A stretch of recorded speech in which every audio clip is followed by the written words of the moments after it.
Hi guys, आज हम पोलो का रिव्यू करने वाले हैं। ये 1.2 पेट्रोल है and it is a manual. ये DSG गेयर बॉक्स के बगैर वाली गाड़ी है। ये मेरी फैमिली में बहुत टाइम से है। हमने ये परचेज़ करी थी 2014 में और अभी ये 44,000 किलोमीटर चली है। सो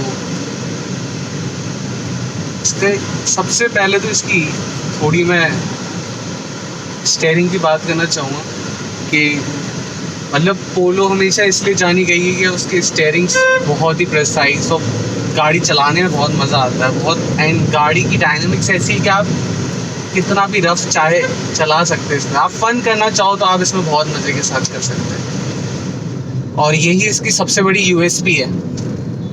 आई एम सॉरी कि AC बहुत तेज़ था, शायद आवाज़ आ रही हो।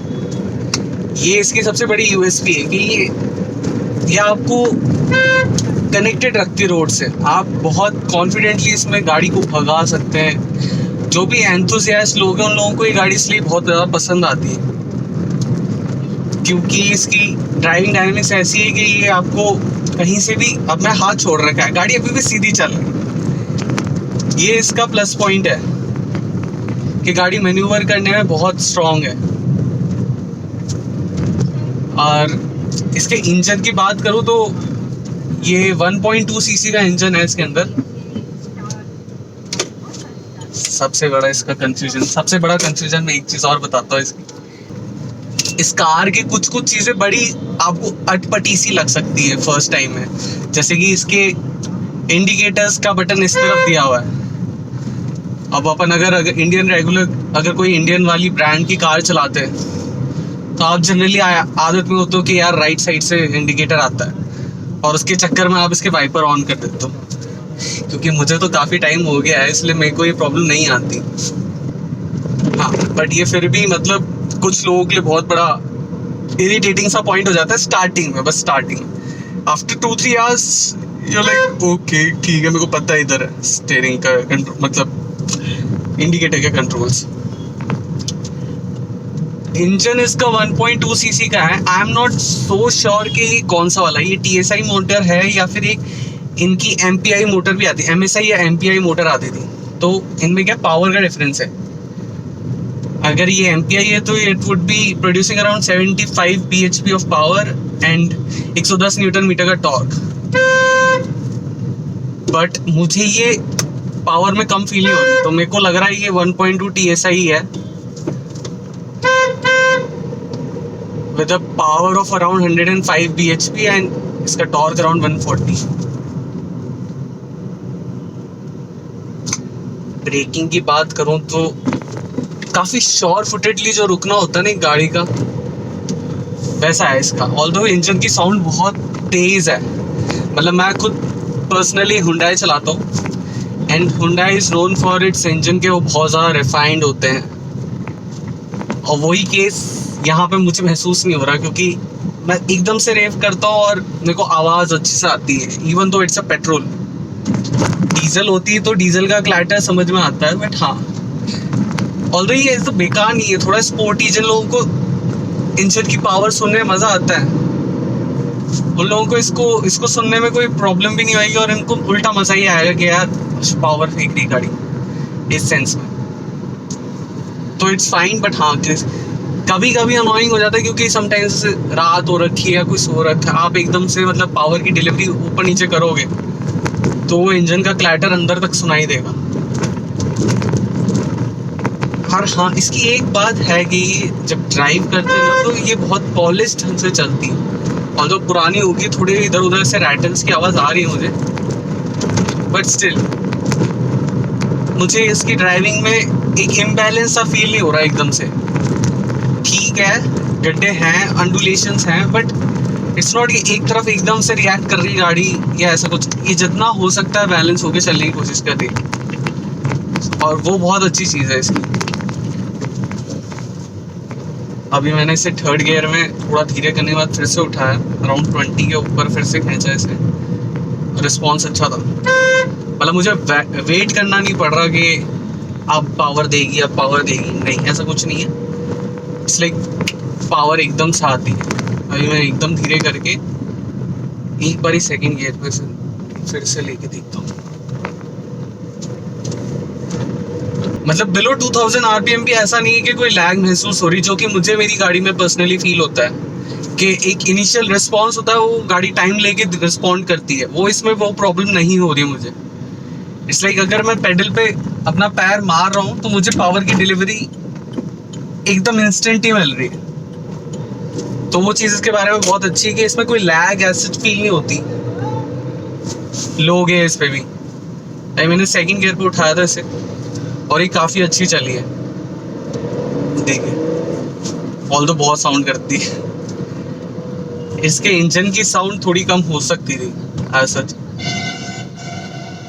अब इसका एयर कंडीशनिंग भी अभी हमने ऑन कर रखा है एंड कूलिंग काफ़ी अच्छी है गाड़ी की। ऑल्दो वोल्क्सवैगन है, उनके प्रोडक्ट्स तो अच्छे होते ही हैं, इसकी भी कूलिंग अच्छी है कार की। मैंने अभी 24 पे टेम्परेचर सेट कर रखा है एंड कूलिंग फाइन है। लाइक एसी वेंट्स काफ़ी चिल्ड हो रखे हैं।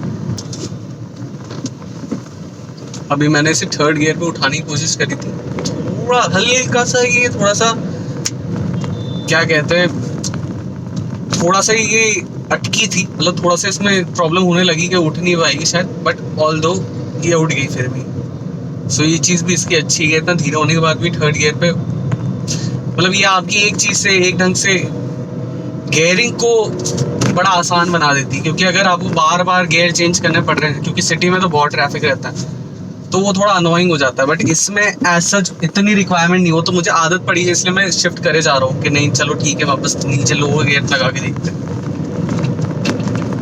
ऑल इन ऑल ये अच्छी चल रही काफ़ी। एक हल्का सा फियर फैक्टर जो होता है कि आपको कार चलाते वक्त आता है कि अगर आप तेज कर रहे हैं एकदम से, आपको ऐसा होता है कि भाई ये रुकेगी नहीं रुकेगी, वो लैक ऑफ कॉन्फिडेंस ही नहीं दे रही। ये बहुत ही अच्छी चीज़ है इसके बारे में। एंड पोलो बिकी भी इसलिए ही है क्योंकि एक तो ये अपनी ड्राइविंग के लिए फेमस थी, ऊपर से it was something new at that time. जब ये लॉन्च हुई थी 2009 या 10 में अराउंड ये इंट्रोड्यूस हो गई थी इंडियन कार मार्केट में, और इसलिए ये मतलब लोगों की फेवरेट बनती गई क्योंकि एक तो प्रीमियम हैचबैक थी जो एक सेडान जैसे फीचर्स ऑफर कर रही थी, राइड क्वालिटी इसकी बहुत अच्छी थी, प्लस एक लोगों को ऐसा लग रहा था कि यार हम पैसे दे रहे हैं, अगर कोई थोड़ा रिच है वो 7 लाख इन्वेस्ट कर रहा है, 7-8 लाख, तो उसके लिए बहुत ही एक अच्छा ऑप्शन बन गई थी कि आपको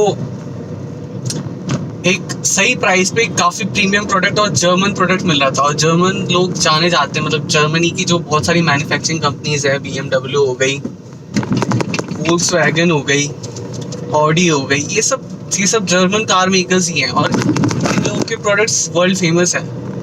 सो एक रिलायबिलिटी आती है इनके साथ। ऑल्दो कोई बहुत सॉफ्ट टच मटेरियल कुछ ऐसा कुछ नहीं था इसमें, बट एक फिट एंड फिनिश होती चीज़ की वो है बस इसमें। एंड इस वजह से लोग इसके दीवाने हो गए थे स्टार्टिंग में कि यार पोलो है भाई के पास, पोलो। सो एक तरह का ये स्टेटमेंट था, स्टेटस स्टेटमेंट था।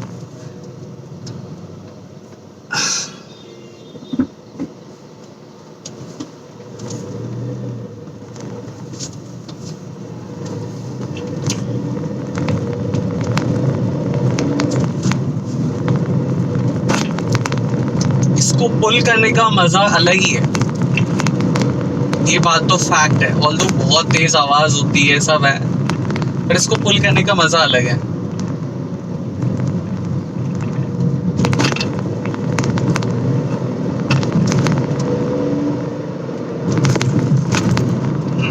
अब जाके थोड़ा सा ऊंचा नीचा फील हुआ, जो मैं खुद की गाड़ी में फील करता हूँ पर्सनली 28 स्पीड कि एकदम से पंप्स आते हैं तो एकदम उछालना शुरू कर देते हैं, वो इसमें अब जाके आया। अच्छा है, हैंडलिंग हो गया है, ट्रांसमिशन, हाँ, गियर बॉक्स क्विक शिफ्टिंग है, शॉर्ट थ्रोज है, रिस्पॉन्स अच्छा है, गियर बॉक्स स्मूथ। इतना टाइम हो गया है और चल भी लिए काफ़ी, बट गियरबॉक्स काफ़ी स्मूथ है फिर भी, सो इट्स गुड।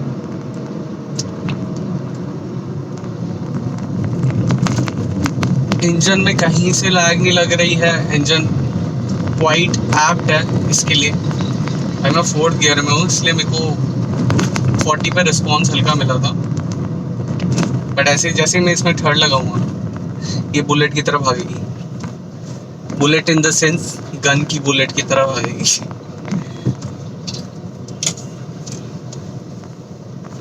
एंड हाँ, इसको कोई भी चला सकता है, मतलब इसका स्टेयरिंग इतना लाइट है कि आप इसे एक उंगली से आराम से मैनूवर कर सकते हैं, और थोड़ा सा शॉर्ट भी है साइज में, तो ये आपको एक रैली कार वाली फील देता है।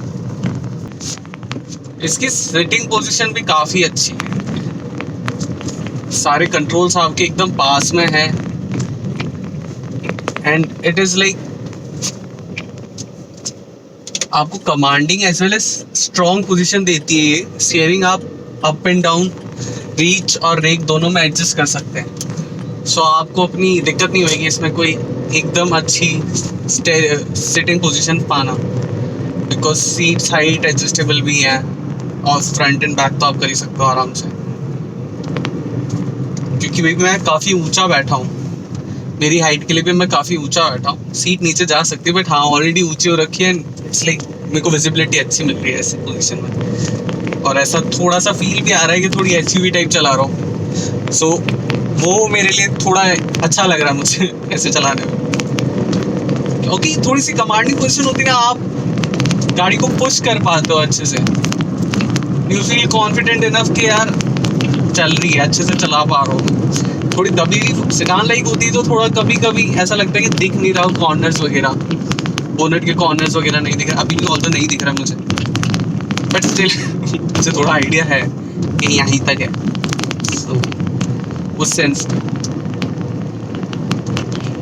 गाड़ी में म्यूजिक सिस्टम भी काफ़ी अच्छा है। साउंड तो मैं आपको टेस्ट कराने की अगर हो गया तो मैं कराता हूँ साउंड टेस्ट, बट जैसे म्यूजिक सिस्टम इज गुड। गाड़ी को 6 साल हो गए हैं, अभी तक अंदर की जो प्लास्टिक्स हैं उनमें कोई प्रॉब्लम नहीं हो, अभी भी ये काफ़ी पॉश फील कर रही है।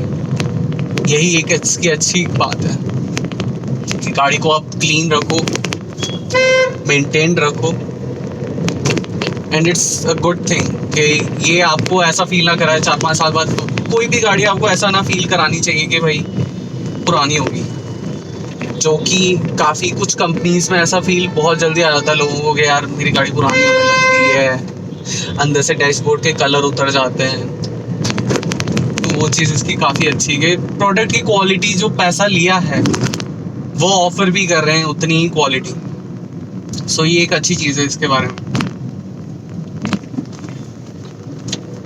व्हील बेस काफ़ी चौड़ा है इसका, अच्छा खासा, तो गाड़ी की ग्रिप रोड पे बहुत अच्छी हो जाती है उस वजह से। अगर आपकी कोई ऊंची गाड़ी, सपोज के वैगन आर है, तो वैगन आर का थोड़ा सेंटर ऑफ ग्रेविटी हिला हुआ है, तो गाड़ी बहुत ऊंची है, उसकी व्हील्स चौड़े हैं नहीं है सच गाड़ी के हाइट के रिस्पेक्ट में, तो वैसी जब कार होती है तो थोड़ा प्रॉब्लम हो जाता है आपको कि आपको रोड पे सेंटर ऑफ ग्रेविटी उतनी नहीं मिलेगी, तो आप कॉन्फिडेंट ड्राइविंग हाई स्पीड्स पे नहीं कर पाते होती। इसकी पोजीशन काफ़ी अच्छी है, तो ये उस टाइप की प्रॉब्लम आपको फील नहीं करवाती, तो ये चीज़ इसकी अच्छी है। टॉकिंग अबाउट द लाइट्स, की इसकी लाइट्स बेसिक हैलोजन्स आई थी उस टाइम पे, फॉग लैंप्स वगैरह सब जो भी नेसेसिटी आइटम था वो सब था, एंड हैलोजन्स ही थी, प्रोजेक्टर सेटअप नहीं था, आज तक शायद प्रोवाइड कराई नहीं है इन्होंने। ये चीज़ इनकी सबसे गंदी है कि पोलो अभी तक अपने नए अवतार में इंडिया में इंट्रोड्यूस ही नहीं है, जबकि शायद इसका 2018 या 19 में ही नया मॉडल आ गया था। तो वो चीज़ इनकी गलत है कि वो इंडियन कस्टमर्स के बारे में भी सोच नहीं रहे, वो यही प्रोडक्ट उनको चेपने की कोशिश कर रहे हैं, क्योंकि अभी कंपटीशन बहुत बढ़ गया है। जब ये गाड़ी आई थी it had no rival, although i20 वहाँ पे थी, बट इसको जिस ढंग से एंडोर्स किया गया था i20 इसको मैचअप नहीं कर पा रहे थे उस टाइम पे। जब 2014 के अराउंड जब नई i20 लॉन्च हुई थी तब इसका मार्केट जाना शुरू हुआ था, क्योंकि इन्होंने इसे अपडेट नहीं किया था ढंग से, तब नई i20 ने अपना मार्केट लिया था अच्छे से। और उसके बाद अब तक 6 साल हो गया, i20 ऐसी सेट हो रखी है अभी मार्केट में, जैसे बलिनो है, i20 है, अब कोई पोलो के बारे में बात ही नहीं करता, जबकि हॉट हैचबैक ही पोलो थी। अभी ये इंजन ऑप्शन प्रोवाइड कर रहे हैं, TSI नया आया है,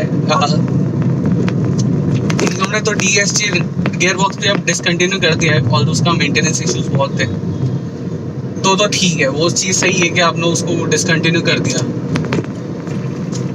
बट अभी तक इन्होंने इंटीरियर्स वगैरह में कोई चेंज नहीं है अभी तक। मुझे अगर मैं नई गाड़ी लेता हूँ पोलो ही,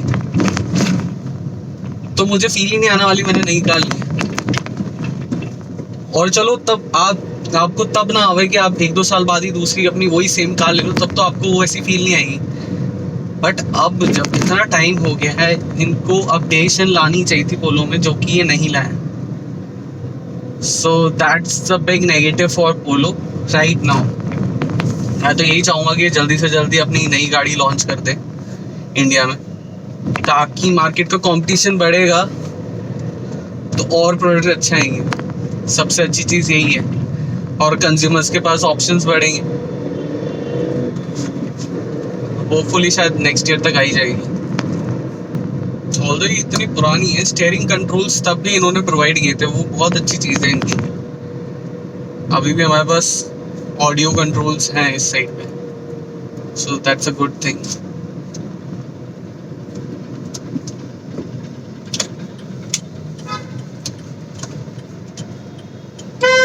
सबसे अच्छी चीज़ जो पोलो की USP टाइप थी वो थी इसका हॉर्न।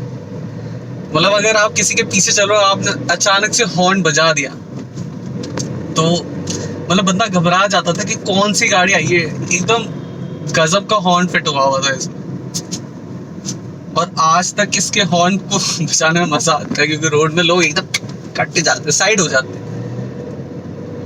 भले ही गाड़ी हैचबैक है, बट डराती ऐसे है कि जैसे कोई SUV आके खड़ी हो गई पीछे। फ्यूल इकोनॉमी का आप ये लगा सकते हैं कि अभी ये हमें 13-14 का एवरेज दे दी, हाईवे पे बढ़ जाता है थोड़ा, it is okay. Like 1.2 cc का इंजन है इसका, सो डिस्प्लेसमेंट के अकॉर्डिंग ठीक है, not like Maruti kind of like, ठीक है। नहीं, तुझे क्या फील हुआ अभी तक? मुझे एक तो इसकी रियर कंफर्ट कैसा है? एक तो रियर में स्पेस कम है, स्पेस थोड़ी सी कम है ऑल्दो, लेकिन still it's not bad. Spacious है, 2 लोग ही बैठ सकते हैं पीछे, तो है ना, आराम से बैठ सकते हैं। नी रूम कितना है? नी रूम ज्यादा तो नहीं है, ये तो मैंने आगे मैं जैसा तो बैठ नहीं सकता। हाँ, तू नहीं बैठ सकता, नी रूम बहुत कम है, हेड रूम भी नहीं है। हाँ, जैसे अगर तू आगे बैठ गया तो तेरे पीछे तेरे साथ का, या मैं भी नहीं बैठ सकती तेरे पीछे। So yeah this was my review of Polo. ये 2014 का मॉडल है। ये एक कस्टमर फीडबैक था मेरा, जो हम लोगों का एक्सपीरियंस रहा है इस गाड़ी को लेके। It is quite good. मैं तो यही कहूँगा कि आप लोगों को जैसे ही नई पोलो इंडिया में लॉन्च होती है, गो have a look, don't just go blind foldedly के मारुति ही लेनी है या हुंडई लेनी है, क्योंकि ये एक ऐसी गाड़ी है जो आप लोगों को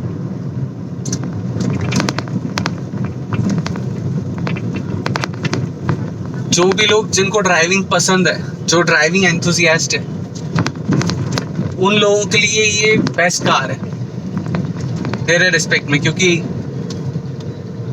इसका चलाने का मज़ा अलग है। यही इसकी स्टैंड आउट फीचर था हमेशा के लिए, और अभी लोग लेना कम कर दिए हैं क्योंकि it is not providing the features for the price, so it's fine. But जैसे ही नया मॉडल आता है, मेरे हिसाब से you should go have a look on the new Polo, जो कि शायद 2021 में आई जाएगी। So yeah, that was my review. I hope you guys liked it, and thank you for watching.